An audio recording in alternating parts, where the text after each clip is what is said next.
을들의 당나귀 귀 7번째 이야기입니다. 오늘을 살아가는 여성 노동자들의 어려움을 속 시원하게 파헤쳐줄 평범한 여성 노동자들의 비범한 이야기, 을들의 당나귀! 예, 그 방송을 시작하도록 하겠습니다. 네, 오늘 또 함께해 주신 상담활동가 선생님들 간단하게 자기소개 듣고 시작하도록 하겠습니다. 네, 안녕하세요.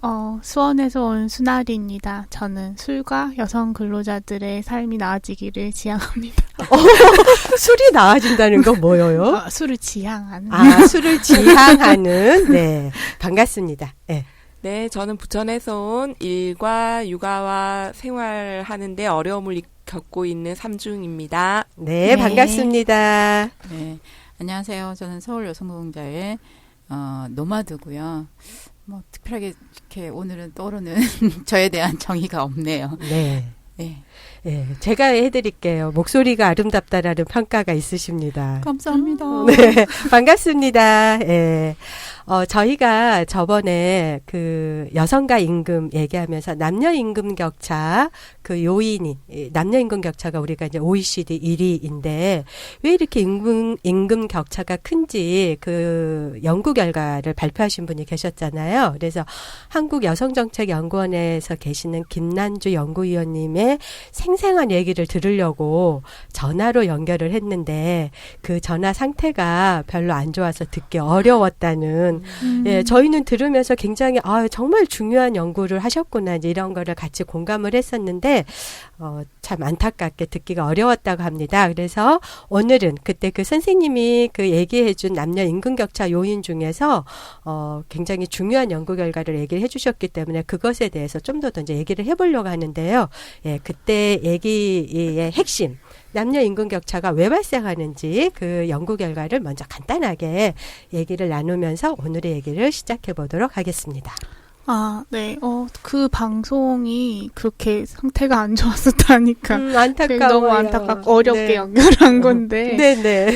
그래서 이제 그분이 이제 쓰신 그 이제 연구 결과에서 저희가 인상 깊었던 게 이제 비합리적인 차별하고 합리적인 차별 두 가지로 나눠봤을 때 합리적인 차별에 해당되는 거는 이제 근속 연수 그리고 네. 업종 그리고 교육의 기회 그리고 학력 교육의 기회라는 거는 이제 딱 들었을 때 이해가 안 가실 수도 있는데 이거는 이제 그 사업체에 있으면서 근속 기간 동안 받는 그런 교육 같은 거를 얘기하는 것 같고요. 네네. 근데 그게 37%밖에 사실 안 된다는 거 네. 그리고 설명할 수 없는 여성이라는 그런 것 때문에 발생하는 비합리적인 차이가 훨씬 많은 2배 육박한 62.2%.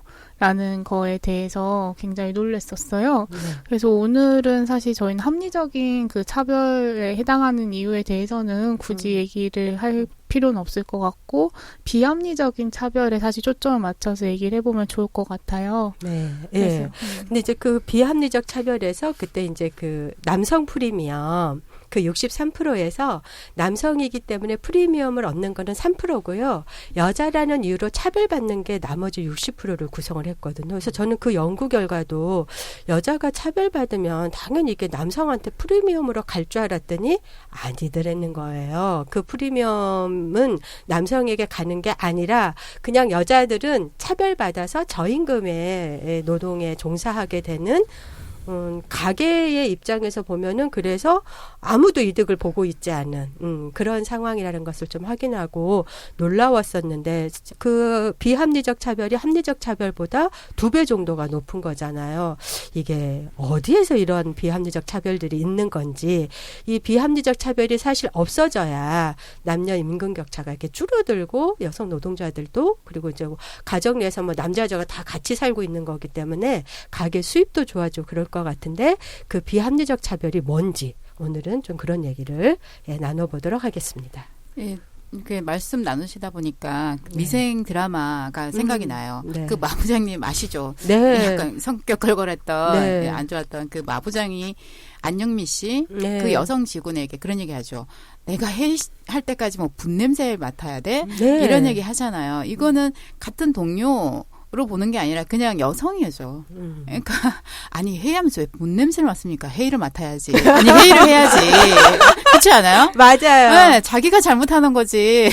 그러면서 저는 이 분 이거 언제적 들어오던 이 네. 단어를 사용하나 싶은 네. 생각도 그냥 웃으면서 듣긴 했는데 그게 여성들이 유리천장을 올라가기도 전에 유리벽에 막혀 있다. 네, 그런 천장은커녕 네, 유리벽이- 벽도 못 뚫고 네. 있다 이런 그런 말씀이시네요. 생각이 드는 거죠. 그러니까 네. 이 직장 동료로 봤다면 네. 그렇게 할 수 없었을 것 같고 거기에 보이지 않는 벌써 차별이 네. 존재한다는 여성에 대한 어떤 고정관념, 여성이 회의실에 들어와서 뭔가 회의의 중요한 안건을 다룰 만한 능력을 가진 존재가 아닐 거다라고 하는 그런 고정관념이 있었던 것 같고요. 또 그 분냄새 얘기하니까 그런 얘기한 분이 또 있었어요. 중앙대에서 총장 박용성 그 두산그룹으로 인수돼가지고 이게 거기에서 남자들을 뽑아야 그 기여금도 팍팍 내고 그렇죠. 그러는데 네. 분냄새 나는 여학생들 많이 뽑아봐야 학교가 뭔 성장하겠느냐라는 그렇죠. 굉장히 또 성차별적인 발언을 해서 정말 아직도 우리 사회에서 여성들을 함께 일하는 노동자로 보는 게 아니에요.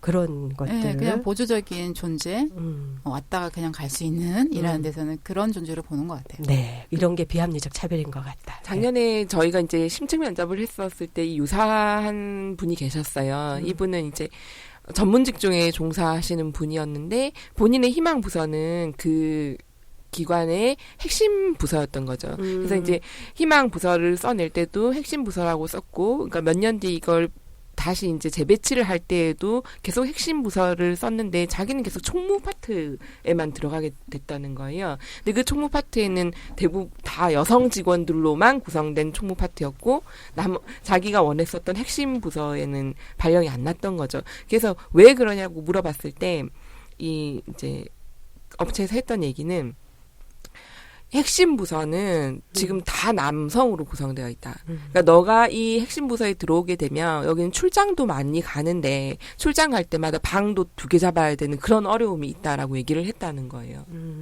이런 것들이 비합리적인 차별이 아닌가. 그러면 그 여성 같은 경우에는 뭐 능력과 상관없이 그렇죠. 방을 2개 잡아야 되는 그런 불편함, 번거로움. 비용. 그러니까 어쨌든지 좀 이질적이다는 거잖아요. 다 남자들로 되어 있어서 이렇게 금방금방 막 소통도 되고 그러는데 여자가 들어오면 뭔가 좀 껄끄럽고 그러니까 아예 여자들은 그런 핵심 부서로 안 들어왔으면 좋겠다. 사실 뭐 방을 얻기 어렵다든지 뭐 그 출장을 못 갈 거라든지 이런 거는 정말 어떤 편견 어린 시선 아닐까요? 네, 맞아요. 아니, 저도 지금 잠깐 말씀 중에 생각난 게 뭐냐면은 저희도 이제 상담하신 분 중에 여성분이 있어요. 이분은 결혼을 안 하셨어요. 그래서 나이가 뭐 경력이 18년이 넘었죠. 한 회사에서. 그런데 이 여성분이 똑같은 업무를 하고 있는 이제 총리, 경리 쪽을 일을 하고 계셨는데 굉장히 노력을 많이 하셨어요. 자기가 이 학력이나 뭐 이런 것들에 차이를 받고 싶지 않아서 끊임없이 공부를 하시고 대학원을 졸업하시고 거기 관련 자격증이나 이런 거를 모든 걸 했어요. 하지만 이 여성분에 대해서는 직군을 달리했어요. 그래서 직군을 달리해요. 네, 직군을 달려놓은 거예요. 그러다 보니까 똑같은 일을 하고 있는 총무과 중에서도 남성은 더 정직원으로서 그러니까 더 많은 돈을 받고 이 여성은 항상 더 낮은 임금을 받았던 거죠. 그러니까 보조자적인. 근데 실질적으로 일은 굉장히 잘하셨던 분이고 노력을 엄청나게 하셨던 분이에요. 그래서 자기가 그걸 문제 제기를 했어요, 계속. 근데 시정이 안 되는 거예요. 어떤 때는 문제가 있으니 시정을 해라고 하지만 실질적으로는 인건비가 없다. 뭐 이런 식으로 해서 시정이 계속 안 됐던 거죠. 그래서 이 선생님이 결국은 좀 이거를 문제 제기를 해야 되겠다 해서 저희 단체를 찾았던 거고. 그런 상담 사례가 있으셨군요. 그리고 또 비합리적 차별하니까 저희 지역에 지역 신문이 있어요. 거기 이제 한 조합원이 쓰신 이번호가 기억이 나는데 이분도 이제 30대 아이가 있고 그래서 이제 취업을 하려고 애 낳고 육아 좀 하다가 하려고 여러 군데 이력서를 냈겠죠. 이력서를 냈는데 면접을 볼 때마다 유사한 질문들을 받는다는 거예요. 아이가 하나가 있네요. 아이 둘째 계획은 있습니까? 뭐 이런 질문들을 한다는 거죠.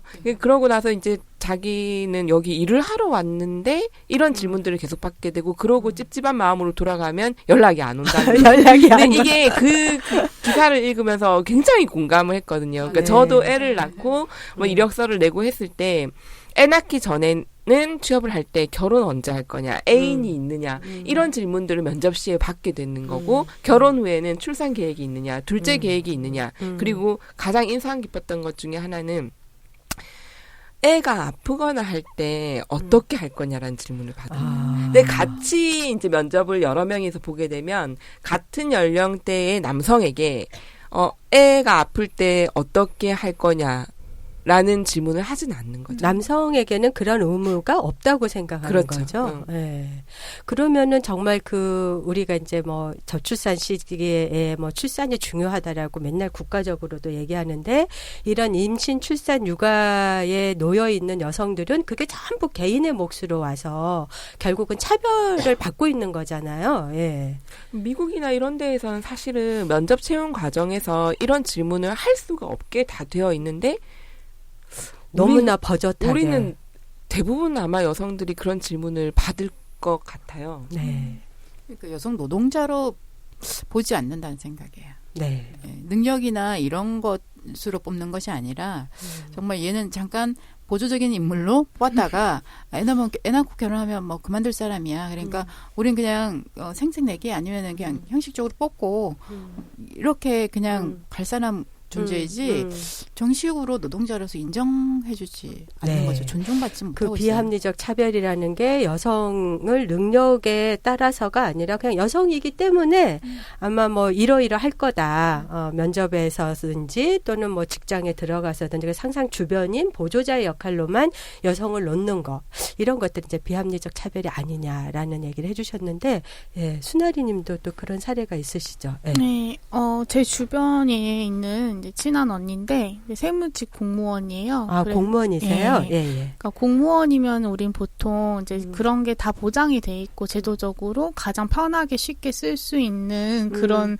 직종으로 생각을 그렇죠. 하잖아요. 얼마나 그 공무원 되려고 거기는 차별 없는 세상이라는 네, 그런 그렇죠. 생각들도 있는데. 예. 그래서 이제 언니 그러면은 뭐 이제 걱정 없겠다 그랬더니 아니 이제 나는 이제 승진해서 완전히 제외가 됐다. 승진해서 제외가 됐다고요? 예. 그러니까 그거를 묵시적으로 얘기를 하는 건 암묵적으로 이제 다 그렇게 돼 있고 그래서 왜 아기도 아직 안 낳았는데 그런 거 걱정을 하냐 안 돼봤는데 그랬더니 아니 내 앞에 들어온 선임 여성분들을 봤을 때 이 여성들이 이제 딱 임신을 하는 순간부터 배치가 달라진다는 거예요.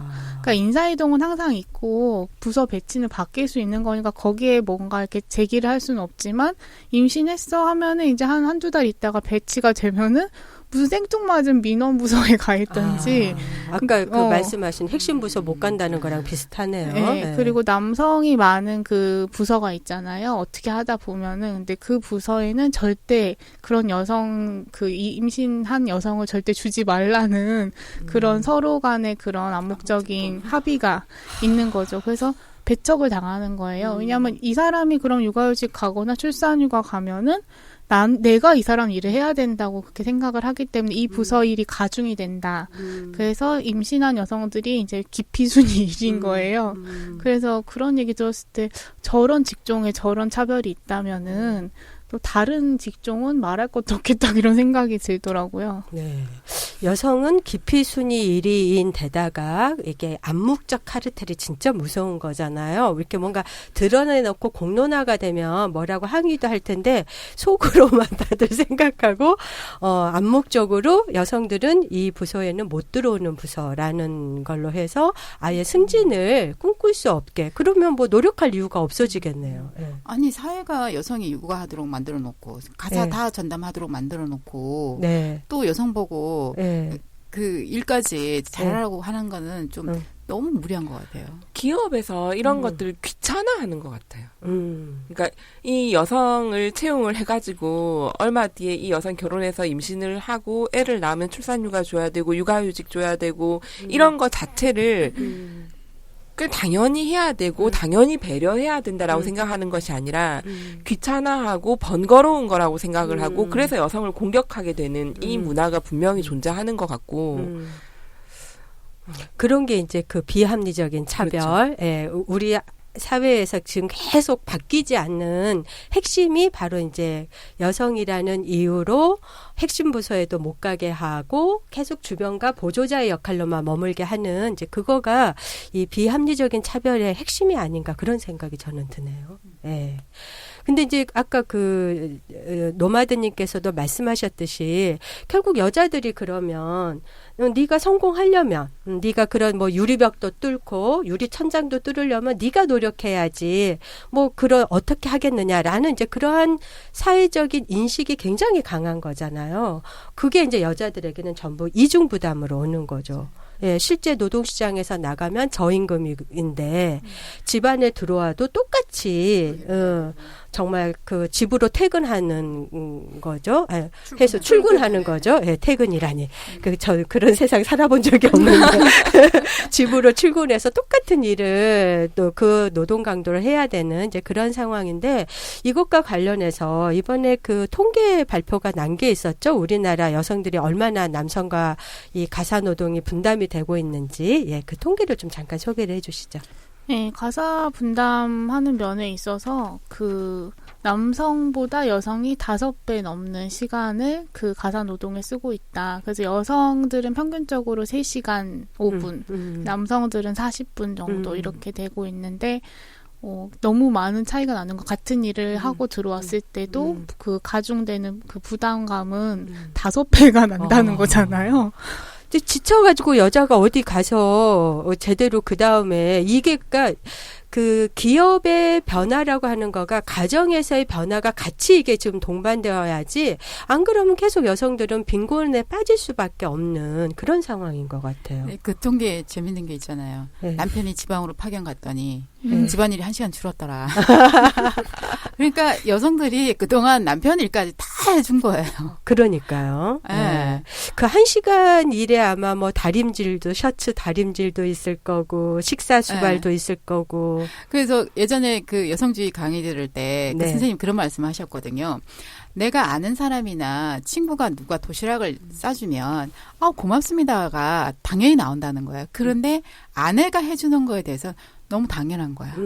안 하면 왜 안 했어라고 하는 거고 그냥 받아먹는 게 당연하다는 거죠. 그러니까 왜 그렇게 살아야 되냐. 그거에 대해서 그러니까 여성과 남성은 분명히 사회적으로 임금의 격차가 존재한다는 거예요.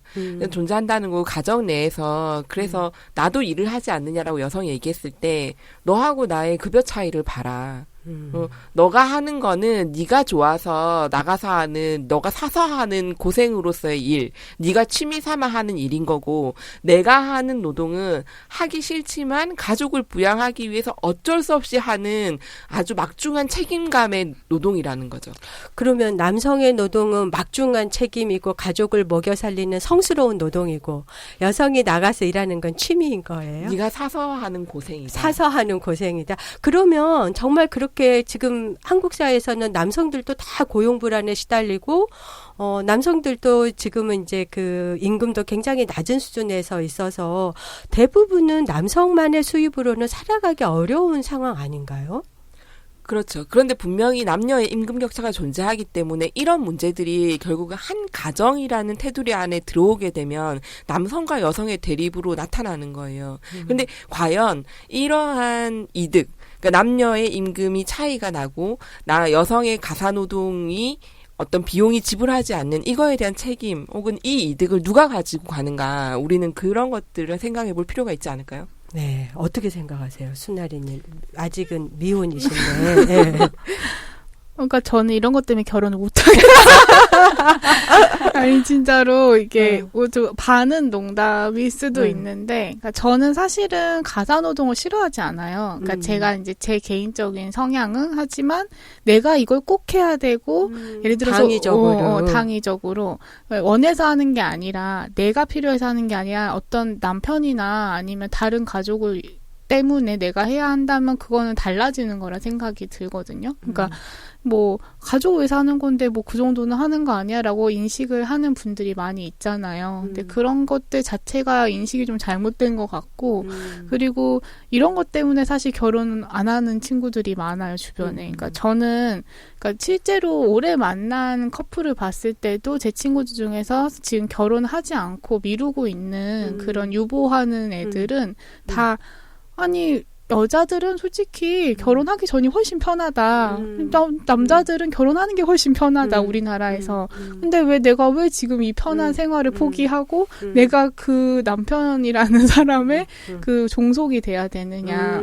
그러니까 그리고 일을 하는 거에 있어서도 다 남편 직장에 어느 정도 맞춰서 그런 거주지를 신혼집을 마련을 해야 된다는 인식이 있기 때문에 그럼 내 일을 그만둬야 되는데 내가 왜 그렇게 아쉬운 소리 하고 살아야 되냐 이거죠. 그렇죠. 지금 당당하게 네. 편하게 사는 건데. 네. 그러니까 아까 노마드님 말씀하신 것처럼 남편이 출장 가면 아니 그 지방이라도 내려가면은 도리어 가사 노동이 더 이렇게 부가가 돼서 막 힘들어야 되는데 1시간이나 노동을 안 해도 되는. 그래서 제가 그 기사를 읽어봤는데 결혼은 미친 짓이다. 그렇게 해가지고 그 통계를 보도를 한 걸 제가 본 적이 있어요. 예.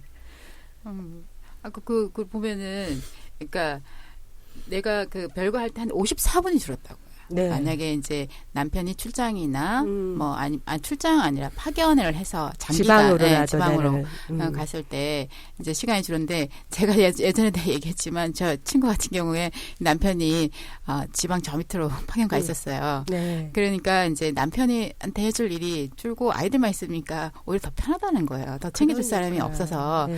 그런데 이 남편이 말씀드렸죠. 세탁물을 싸들고 왔다고. 맞아요.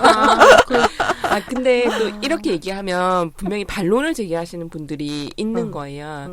내 주변에는 이제 30대, 40대 이렇게 되면 내 주변에는 실제로 가사노동을 굉장히 평등하게 분할해서 한다. 사실은 저희 집 같은 경우에도 어쨌든 어느 정도 평등하단 말이에요.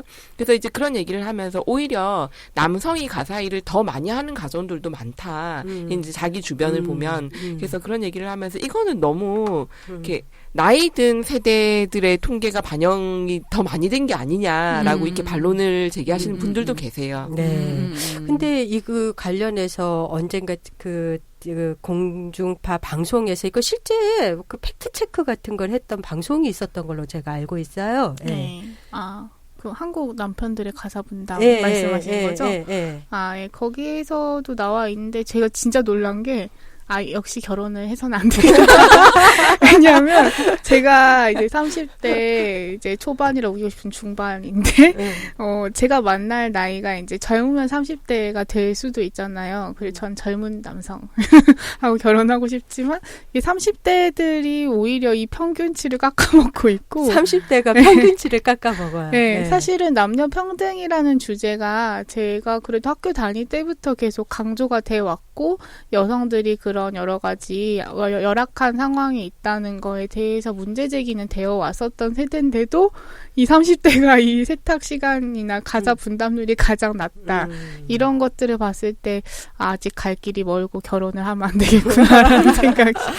네. 삼중님께서 이제 아까 그 말씀해 주셨는데 좀 젊은 세대는 다르지 않냐라고 했는데 실제 그 통계를 봤더니 30대들이 다르지 않더라. 결혼을 미뤄야 될 이유가 또 생겼어요. 네. 아니 근데 남자들은 그런 얘기 많이 하잖아요. 내가 돈을 버는 대신에 뭐 결혼할 때도 자기네가 남자들이 더 많이 있지 뭐 금전적으로 더 부담을 해야 된다고 얘기하잖아요. 그렇게 얘기를 하면서 또 임금이 그러니까 많은 사람이 일을 해야지 그러면 임금이 낮은 사람이 가서 일을 할 수는 없다 이렇게 얘기하는 거고 자기네가 일을 하고 싶어도 할 시간이 없다. 그래서 뭐 이렇게 주장을 하는 경우가 되게 많죠. 네, 맞아. 그래서 이런 거 나오면 대부분 댓글에 뭐라고 달리냐면은 우리나라 남성들은 장시간 노동에 시달리고 있다. 아침 7시에 가서 밤 9시에 온다. 그러면 사실 수면 시간 전에 생각하면 뭐 한두 시간 있는 건데 그때 내가 가사 노동하면 뭐 얼마나 하겠느냐. 이런 반론이 꼭 붙고요. 이제 또 간혹 이제 그 중에 좀 괜찮으신 분들이 뭐 자기가 중국에서 살았는데 실제 중국이나 이런 데들은 훨씬 더 가사 분담이 공평하더라. 우리는 아직도 그런 유교적인 그런 가부장적인 문화 때문에 분담이 좀 덜 되고 있는 거 아니냐 이런 얘기를 하시는데 이제 아까 삼중님께서 사실 이거 누가 이득을 보고 있느냐라는 얘기를 했거든요. 예. 이 비합리적인 차별로 인해서 여성들은 저임금이고 여성에게 가사노동을 다 주는 걸로 생각을 해서 저임금이 너무 당연하게 받아들여지고 있는데 이걸로 인해서 그럼 남성들은 어떤 프리미엄이 있고 더 많이 임금을 받고 있느냐 그 이득을 보고 있느냐 이거거든요. 예, 어떻게 생각들 하셔요? 남성들도 그러니까 이것이 한 가정 내에서 남녀의 대립이 아니라 참 짠하죠. 짠하다. 네. 그러니까 이 아주 아침에 일찍 출근해서 밤 늦게까지 일하고 혹은 뭐 밤에 일해서 아침까지 일하고 와서 또 집에서 가사노동을 좀 해야 되고 이렇게 사는 것이 정말 짠한데 이러한 것들을 계속 이제 여성에게만 몰아가잖아요. 근데 사실은 이렇게 함으로써 유지될 수 있는 거는 더 많은 이윤을 가지고 가는 기업, 더 많은 이윤을 가지고 가는 기업과 이 사회를 유지하는 이 커다란 틀, 이것들이 이렇게 유지되게 만드는 사실 힘이라는 거죠. 그래서 여성과 남성이 대립하면서 싸울 문제는 아닌 것 같아요. 네, 이거는 남녀 대립이 아니라 어쨌든 그게 뭐 그런 가사 노동이라든가 육아 노동이나 이런 게 무급이면서 그렇죠? 아무도 지불하지 않는 노동인 거잖아요. 사회를 유지하기 위한 가장 필수적인 노동이 무급으로 처리되면서 결국은 그 부담을 가정 내에서는 이렇게 남녀가 싸우게 하는데 그 이득은 기업이나 어떤 큰 의미에서의 사회적 자본 뭐 이제 이런 쪽에서 좀 가져가고 있는 거 아니냐 이런 얘기를 해주셨습니다. 어떻게 생각하신가요? 그러니까 기업이 부담해야 될 거를 이제 가정에 결국에 부담을 시키고 이제 그게 어떻게 보면 가정 불화로 이어지는 거 맞아요. 가정 불화. 그래서 기업이 가정의 평화를 위협하는 그런 상황까지 되는 건데, 그러니까 저는 그냥 전반적으로 생각했을 때 네. 이제 그 가사 노동은 당연히 이제 여성 근로자건 아니면 전업 주부를 하시는 그 어떻게 보면 그분들도 노동자죠. 근데 네. 무급 노동자. 네, 그렇죠. 근데, 무급. 네, 그 여성이라는 그 분야에 국한시켜져 있는 아직 그런 사회적인 그런 분위기나 그게 당연하다도 생각하고 그거에 그 불만은 있지만 표출하지 않는 여성 그 노동자들도 조금 그거에 대해 생각을 해보셔야 될 것 같고 24시간 노동하는 게 너무 당연하게 돼 있는데 이것은 하찮은 일이고 당연히 해야 되는 일이고 의무가 되고 남성 같은 경우에는 아까 그 삼준이 말씀하셨던 것처럼 직장에서 하는 일은 굉장히 중요한 일이기 때문에 그렇죠. 집에 오면 쉬어야 되고 여기에서 벗어날 수 있게 해줘야 되고 그런 것들에 대해 인식이 먼저 바뀌어야 될 것 같아요. 그러니까 그 가사 노동이라든가 양육 노동이라든가 그게 정말 우리가 살아가는데 정말 소중한 노동인데도 불구하고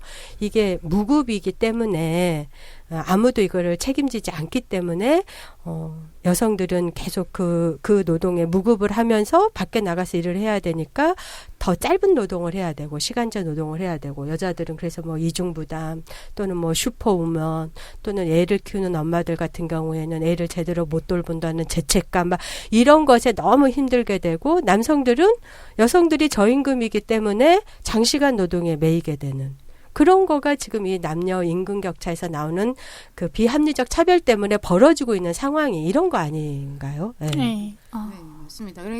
남성에게 더 많은 부담을 지운다는 거죠. 그렇죠. 남성에게 더 많은 부담을 예 맞습니다. 네. 그러니까 남성들도 그런 거에 만약에 나는 뭐 내가 남성이다. 그리고 네.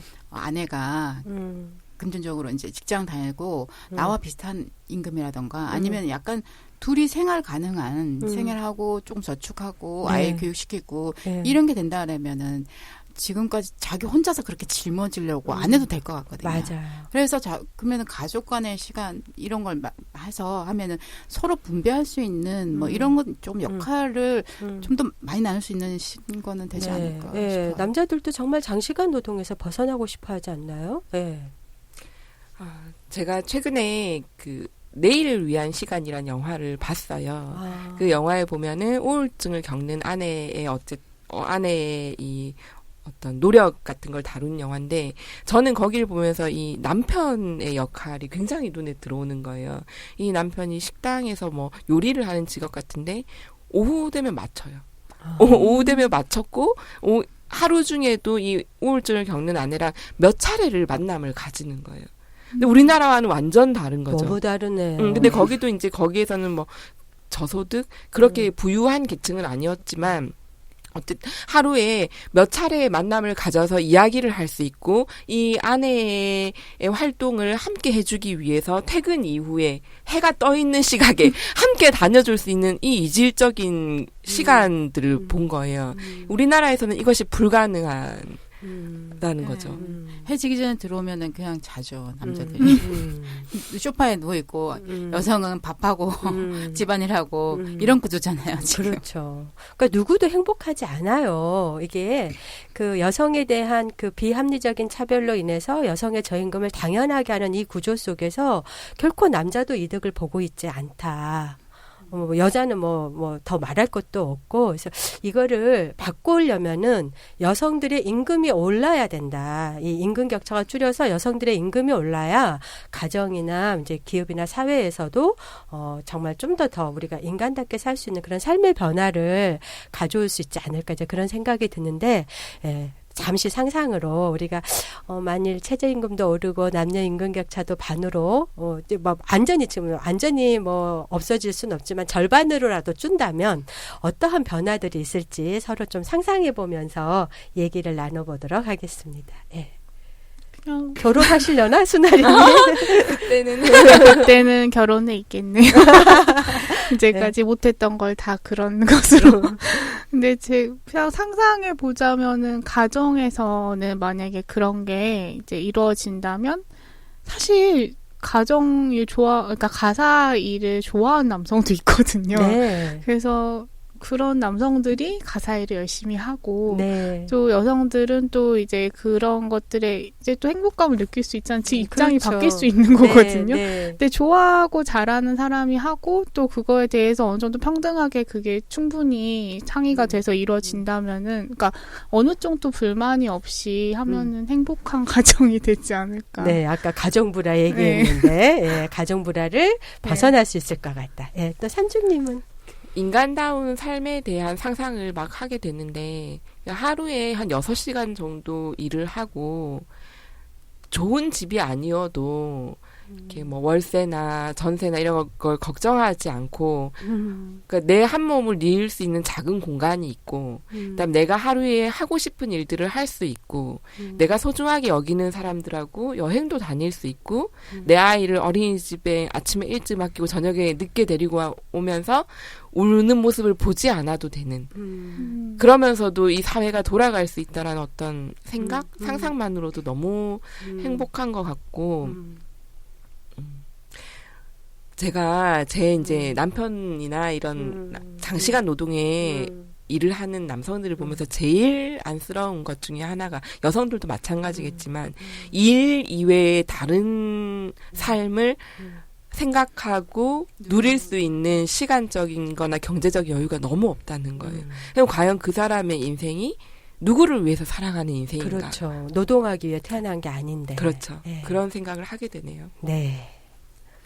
저는 여성도 남성과 똑같이 비슷한 임금을 동일한 임금을 받는다면 여성들이 그렇게 남성에게 돈을 더 많이 받았으면 하는 그렇게 바라지 않을 것 같아요. 왜냐하면 그렇죠. 나도 똑같이 받고 있는데 백마탄 왕자를 네. 그만 기다리려나요? 그러니까 그게 덜할 것 같고 그리고 굳이 내가 능력이 되면은 그 육아휴직을 나눌 때 예를 들면 동등한 임금이라면은 지금은 남성이 임금이 많기 때문에 남성이 또 안 쉬는 경우가 굉장히 많거든요. 그렇죠. 예. 못 쉬는 거죠. 예.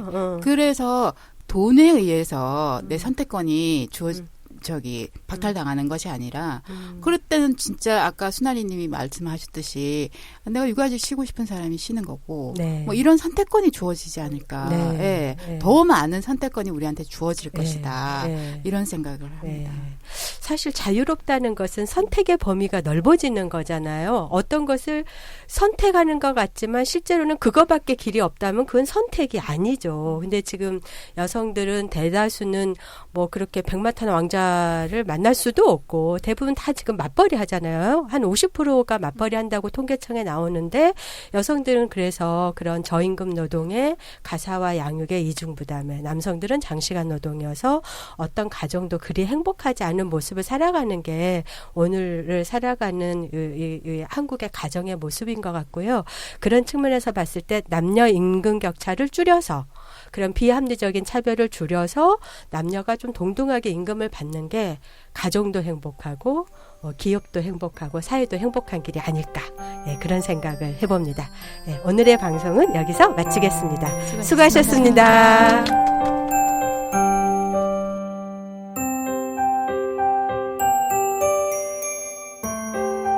을들의 당나귀 귀는 한국여성재단의 성평등한 사회 만들기 지원 사업으로 한국여성노동자회에서 제작합니다.